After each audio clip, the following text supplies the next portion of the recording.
All right. We are here for yet another episode of Iconic Deals, deals that we typically take from around the world. These are deals within the entertainment supply chain. Something relating to films, television, movies, animation, documentaries. Today, something relating to news as well. But what we do really is Vitrina, which is really the leader as far as the entertainment supply chain and the business of the entertainment supply chain is concerned.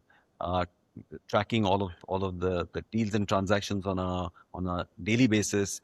Vitrina actually monitors hundreds and thousands of deals on a monthly basis, and we cherry pick three iconic deals to actually bring to this program and this show, where those deals are have been cherry picked by our team of experts because there's something really exciting about those deals and transactions. Either those are benchmark deals, or they're very large deals, or they are iconic in terms of something within the business of content changing.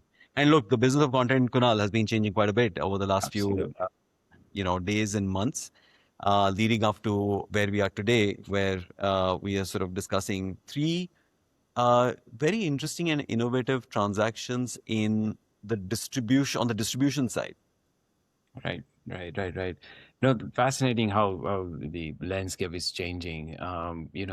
Starting like three, as you mentioned, right? We're going to talk about a catalog play. Second one has a little bit of, airline rights to it. Yep. So in-flight rights. And then the third one has a bit of demographics play on how news and Gen Z really operate together through YouTube. So yeah, exciting set of deals this week. Yep. That's right. That's right. So again, as I mentioned, these are three deals and transactions that are coming in from the business of entertainment. Starting with one deal which is pretty interesting. It is really a classic case study on how a market entry looks like for a new entrant in the streaming business to enter into a new territory. So this entrant is actually Tubi, TUBI, which is an American, US headquartered streaming player. They are what we would call in our businesses AVOD, which is advertising supported video on demand streamer. And their entry into Canada has been almost like a cookie cutter case study, of different steps unleashed one after the other. We have reported initially that there was a big deal where they actually sort of uh, got a deal between Tubi and Bell Media, which was really relating to ad sales.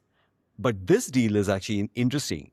This is about Tubi licensing a massive catalog from all the who's who studios in Hollywood. So Kunal, what gives? Massive deals. Have picked up rights right from the all the back catalog from Disney, Sony, NBCU, right, Warner Bros. Almost like 600 plus premium titles. All of those would be added. Now these are titles like Jurassic World, right, John Wick. So again, leveraging a massively exhausted library, non-exclusive, but for they've picked up the Canadian rights for it. That's right. So Tubi is going into Canada, and it's a big push. They want to have a tentpole position as a leading AVOD players against some of the incumbents and some of the existing players. And for that, they needed two or three things, almost ducks in a row of sorts.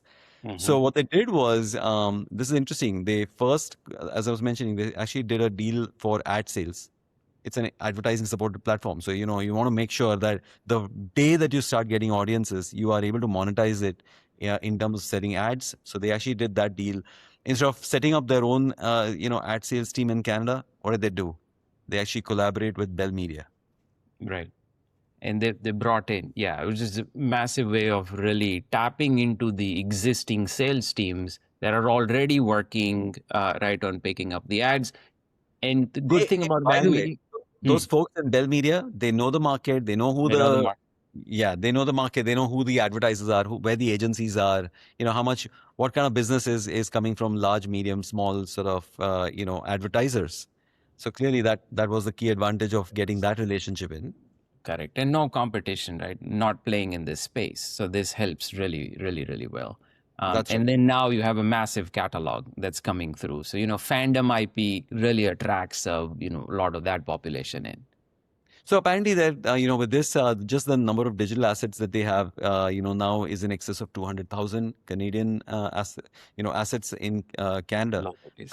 that they have actually as part of their library and catalog. So this is a fairly compelling deal. It's all the who's who from a studio's perspective, and this is one aspect that I want to also talk about from this deal's perspective is that if your business actually depends on eyeballs for ad dollars, then what you need is daily average users, right? On a daily basis, you need every day you need audiences to come in. Only then would the advertisers trust you with their marketing dollars, That's right. and then entrust you to actually deliver those messages through your medium. And this catalog that they've actually brought in ensures that a lot of that episodic content comes in, a lot of that tentpole content comes in. These could be yesteryear's titles, but they're still very popular, and they essentially get you the trickle of audiences almost on a daily basis. Drip, drip, drip, drip, drip. Maybe a flood with all Hopefully. the drips. But essentially, what you want to do is assure the advertisers that, and the marketers that you have on a daily basis a lot of this audience. So again, this is a interesting case study in formation of how a global player enters into a market, especially through a fairly competitive advertising a streamer model. Yeah. And then BBC. let's go flying Yeah. with BBC and Panasonic Avionics. Yeah. Again, this has been a very cluttered sort of market, right? So when you look at just in-flight rights clearance, picking up those rights, it's title by title, territories involved. Although we were just talking about, right? There are like multiple different territories when you pick up the in-flight rights. Yeah, and what that does is because of those multiple territories. So there are three territories if you think about it, right? It's the place where you're taking off, the rights of those, the place where you're landing and the rights there, and then of course the on-air rights. And things get a little complicated to actually sort of have a lot of the existing rights holders who've been sold those territorial rights to vacate them, and then essentially carve up this agreement for the skies or for the in-flight entertainment. And in this particular case, I think what the what the deal tells us between BBC Studios and Panasonic Avionics is that BBC Studios will actually give almost the same day rights. So when some of these shows launch in the UK, pretty much on the same day they will be available to Panasonic Avionics for some of these in-flight, packages that Panasonic Avionics has with different airlines. There are two packages that they're currently sort of working on. I think 250 hours and 500-hour packages, from what we understand right now. Yep. So basically any planes, any airlines equipped with Panasonic Avionics, right, in-flight entertainment systems now can get BBC Studios, right? Titles just absolutely, next day, almost instantly. That's right. And I think what they've done is smartly is that they've actually carved out a lot of these global rights upfront rather than going territory by territory. And then my hunch is that the actual mechanics of the deal, the way it is currently working, from at least everything that we understand, is that the transaction carves out the in-flight aspect of it from the other rights holders who will receive it for any other transmissions through phones and through smart TVs and through cable and satellite and other distribution mechanisms. So this one carves this out and puts it in a global bubble, which means that it doesn't conflict with, and that's why I think the speed of this content coming onto the skies into in-flight entertainment has actually sort of decreased. So it's almost instantly available. Very interesting to see how companies like Anuvu used to do in rights clearance and distribution. Right now, studios themselves are jumping in. right? And That's right. setting up partnerships with companies like Panasonic. Yeah, fascinating. That's right. That's right. And then, we have a deal from France. France Television's deal with YouTube. Tapping into Gen Z world, right? So, obviously France Television, they have all the news channels, right? You got France 2, 3, 5, right? Live streaming obviously happens. And this is a multi-year strategic deal. They want to really tap into the Gen Z population. So all the news clips. So on one side, YouTube will have rights to like 24 hours live stream channels. And then at the same time, right? Clips, news articles, right, chopped up into shorts. And then there is interesting thing, Atul, we were talking about is the verified Right. tag, right? So this is not randomly other people creating shorts about news. This is verified that's coming through France Television. So, I mean, look, what does France Televisions want for its news clips and for its news is that, when it pipes that news in onto YouTube, it gets preferred placement, that it's discoverable, that it's actually right there on the top shelves of, latest news, latest updates, breaking news. There are lots of different shelves that, YouTube has created for its news aggregation. What France Televisions wants for its own territory, for the French population, is they want preferred position on YouTube. On What YouTube. YouTube wants is that it doesn't want those to be populating with unverified news, rumor mongers, sort of players who are bad actors. So they want some verification of the right news to actually flow in. So this actually helps both of them, and it mostly helps this mobile first audience, this demographic that typically consumes a True. lot of that news from mobile and from social. This kind of straight away helps it keeps them out of harm's way from a lot of propaganda or a lot of fake news coming on to and unverified news, especially in the look. I mean, Kunal, we've been discussing this on the sides about what happens with a lot of this AI and the problem of propagating false news or fake Right. news.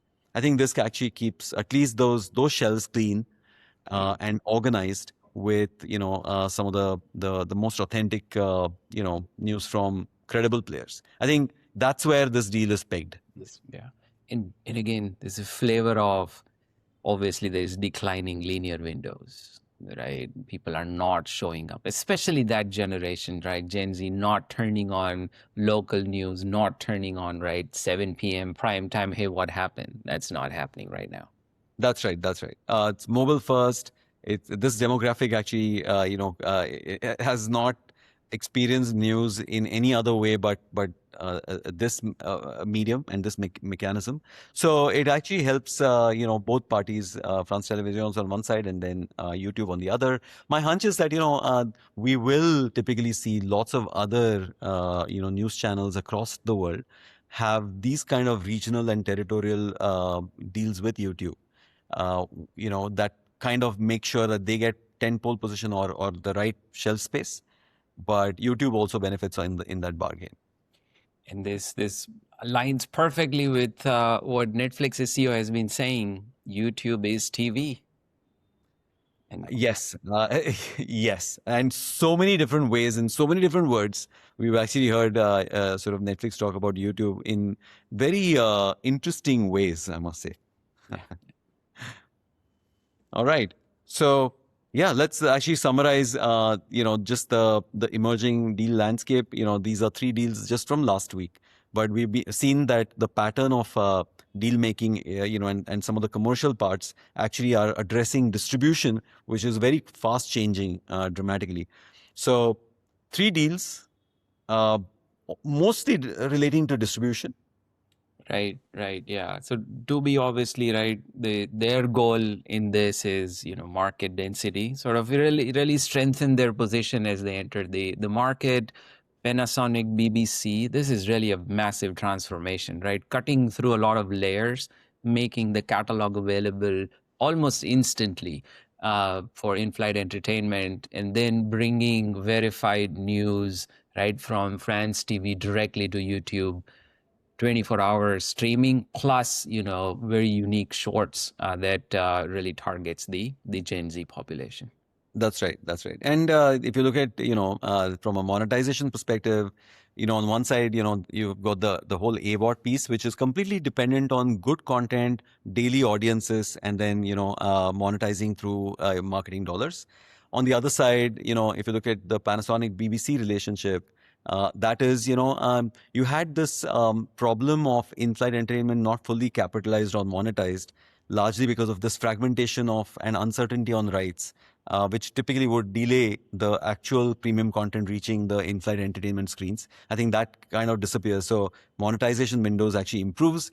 And then if you look at France televisions and YouTube, this is, look, it's a segment that is outside the overall traditional news consumption circuit, and to bring that in, you have very well produced news from very sort of strong players who are able to bring that news without the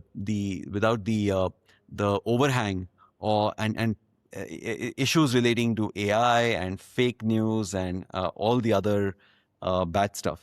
So it overall improves monetization even for the news segment in that particular case between France Televisions and YouTube. Fascinating. All right. So, folks, hopefully that's kind of given you some clues about where we are headed as far as the entertainment supply chain is concerned. Every week we typically analyze, like I mentioned, hundreds and thousands of deals and transactions from 100 countries. We cherry pick 3 to actually bring in and to make the point about some patterns, some interesting aspects that we are spotting, or some material shifts in the business. So, next week we'll be back again for yet another episode of Iconic Deals, brought to you from Vitrina. My name is Atul. I'm the founder CEO of Vitrina. And I'm Kunal. I lead growth and business development. All right. Thank you so much for joining us, and look at meeting you for the next episode. Thanks, Kunal. This is great. Thank you. All right. Thanks. Bye.